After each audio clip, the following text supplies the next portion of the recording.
ಹಳೆಯ ಚಿನ್ನದ ಒಡವೆನ ಅಧಿಕ ಬೆಲೆಗೆ ಮಾರಬೇಕೆ ಅಂದ್ರೆ ಆಟಿಕಾಗೆ ಕಾಲ್ ಮಾಡಿ 8880 ಅಟ್ಟಿಕಾ ಗೋಲ್ಡ್ ಕಂಪನಿ.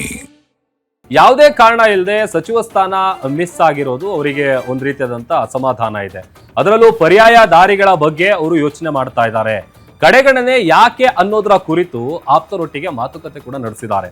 ಜೆಡಿಎಸ್ ಬಿಜೆಪಿಗೆ ಸೇರ್ಪಡೆ ಆಗೋದ್ರ ಬಗ್ಗೆಯೂ ಕೂಡ ಯಾವುದೇ ರೀತಿಯಾದಂತ ಆಲೋಚನೆಯಲ್ಲಿ ಸದ್ಯಕ್ಕೆ ಅವ್ರು ಇದ್ದಂತೆ ಕಾಣಿಸ್ತಾ ಇಲ್ಲ. ಆದ್ರೆ ಪಕ್ಷದಲ್ಲೇ ಇದ್ಕೊಂಡು ಹೋರಾಟ ಮಾಡಬೇಕು ಅನ್ನುವಂತ ಚಿಂತನೆ ಸದ್ಯ ದಿನೇಶ್ ಗುಂಡೂರಾವ್ ಅವ್ರಿಗೆ ಇರೋದು. ದಿನೇಶ್ ಗುಂಡೂರಾವ್ ಅವ್ರ ವಿಚಾರದಲ್ಲಿ ಸರ್ ಹೇಳ್ತಾ ಹೋಗೋದಾದ್ರೆ, ಅಲ್ಲ, ದಿನೇಶ್ ಗುಂಡೂರಾವ್ ಹಂಗಂದ್ರೆ ಪಕ್ಷ ಅವಾಗ ಕಷ್ಟದಲ್ಲಿತ್ತು, ಅವಾಗ ಇಂಥ ಜವಾಬ್ದಾರಿ ತಗೋಬೇಕು ಅಂತ ಹೇಳಿದಾಗ ತಗೊಂಡಿದ್ದಾರೆ. 2018ರಲ್ಲಿ ನೀವು ಕಾರ್ಯಾಧ್ಯಕ್ಷರಾಗಿದ್ರು, ಇಲ್ಲ ನೀವು ಅಧ್ಯಕ್ಷರಾಗಬೇಕು ಅಂತ ಹೇಳಿದ್ರು. ಇವ್ರಿಗಿಂತಲೂ ಘಟಾನುಘಟಿಗಳು ಅಧ್ಯಕ್ಷ ಸ್ಥಾನಕ್ಕೆ ಭಾಳಷ್ಟು ಪೈಪೋಟಿ ಮಾಡ್ತಿದ್ರು. ಆದರೆ ಆ ಸಂದರ್ಭದಲ್ಲಿ ಸಮ್ಮಿಶ್ರ ಸರ್ಕಾರ ರಚನೆ ಆಗೋಯ್ತು. ಡಿ ಕೆ ಶಿವಕುಮಾರ್ ನಮ್ಗೆ ಅಧ್ಯಕ್ಷ ಸ್ಥಾನ ಬೇಡ ಅಂದವ್ರು, ಅವಾಗ ಎಂ ಬಿ ಪಾಟೀಲ್ ನಮ್ಗೆ ಅಧ್ಯಕ್ಷ ಸ್ಥಾನ ಬೇಡ ಅಂದವರು, ಎಲ್ಲರೂ ಕೂಡ ಮಿನಿಸ್ಟರ್ ಆಗಬೇಕು ಅಂತ ಕುಮಾರಸ್ವಾಮಿ ಅವ್ರ ಸರ್ಕಾರದಲ್ಲಿ. ಅವಾಗ ಕಾರ್ಯಾಧ್ಯಕ್ಷರಾಗಿದ್ದಾಗ ಇವ್ರನ್ನ ಅಧ್ಯಕ್ಷರನ್ನಾಗಿ ಮಾಡಿ ಅಂತ ಸಿದ್ದರಾಮಯ್ಯ ಅವರು ಹೇಳಿದ್ರು. ಅದಕ್ಕೆ ಇವರು ಕೂಡ ಒಪ್ಕೊಂಡ್ರು. ಭಾಳಷ್ಟು ಸಣ್ಣ ವಯಸ್ಸಿನಲ್ಲೇ ದೊಡ್ಡ ಜವಾಬ್ದಾರಿ ಅನ್ನುವಂಥ ರೀತಿಯಲ್ಲಿ ತಗೊಂಡ್ರು.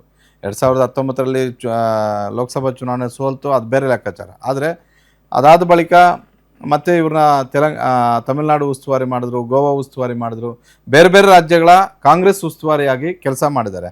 ಇವ್ರು ಯಾವತ್ತೂ ಕೂಡ ಪಕ್ಷವನ್ನು ಬಿಟ್ಕೊಟ್ಟಿರಲಿಲ್ಲ, ಹೈಕಮಾಂಡ್ನ ಬಿಟ್ಕೊಟ್ಟಿಲ್ಲ. ದಿನೇಶ್ ಗುಂಡೂರಾವ್ ಇರೋದು ಏನಂತ ಹೇಳಿದ್ರೆ, ನಾನು ಸೋನಿಯಾ ಗಾಂಧಿ ಅವ್ರಿಗೆ ನಿಷ್ಠ, ರಾಹುಲ್ ಗಾಂಧಿ ಅವ್ರಿಗೆ ನಿಷ್ಠ, ಕಾಂಗ್ರೆಸ್ ಹೈಕಮಾಂಡ್ ನಿಷ್ಠ. ಗುಂಡೂರಾವ್ ಕಾಲದಿಂದಲೂ ಕೂಡ ನಮ್ಮ ಕುಟುಂಬ ಅಷ್ಟೊಂದು ನಿಷ್ಠೆ ಇರುವಾಗ ನನಗೊಂದು ರೀಸನ್ ಹೇಳಿಲ್ವೇ ಹೊಸಬ್ರಿಗೆ ಅಂತ ಹೇಳಿದ್ರು. ನೋಡಿದ್ರೆ ಎಲ್ಲ ಅಳಬ್ರೆ ಇದ್ದಾರೆ.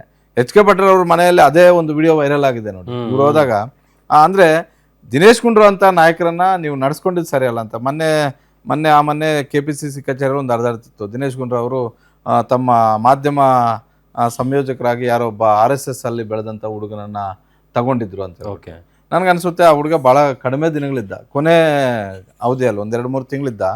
ಬೇರೆ ಅವ್ರ ಕಡೆ ಕೆಲಸ ಮಾಡಿದ್ದ. ಹಿಂದೆ ಆರ್ ಅಶೋಕ್ ಅವ್ರ ಬಳಿ ಇದ್ರು, ಪ್ರಶಾಂತ್ ಅಂತ ಹೆಸರಿರಬೇಕು.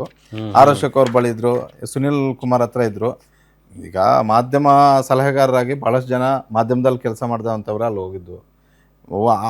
ನಿಮಗೆ ನಿಮ್ಮ ಕಮ್ಯುನಿಕೇಷನ್ ಹೆಂಗಿರುತ್ತೆ ಅಂತ ಇಂಪಾರ್ಟೆಂಟ್. ಅವ ಎಲ್ಲಿದ್ದ ಏನು ಎತ್ತ ಅಂತ ಇಂಪಾರ್ಟೆಂಟ್ ಆಗೋದಿಲ್ಲ.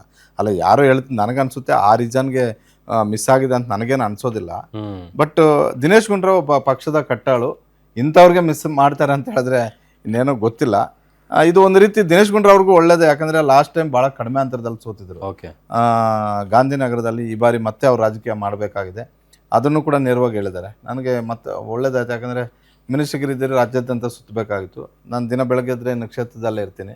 ನನಗೂ ಇದೊಂದು ರೀತಿ ಅನುಕೂಲ ಅಂತ ಹೇಳಿದರೆ ಪಾಸಿಟಿವ್ ಆಗಿ ತಗೊಂಡಿದ್ದಾರೆ. ಓಕೆ.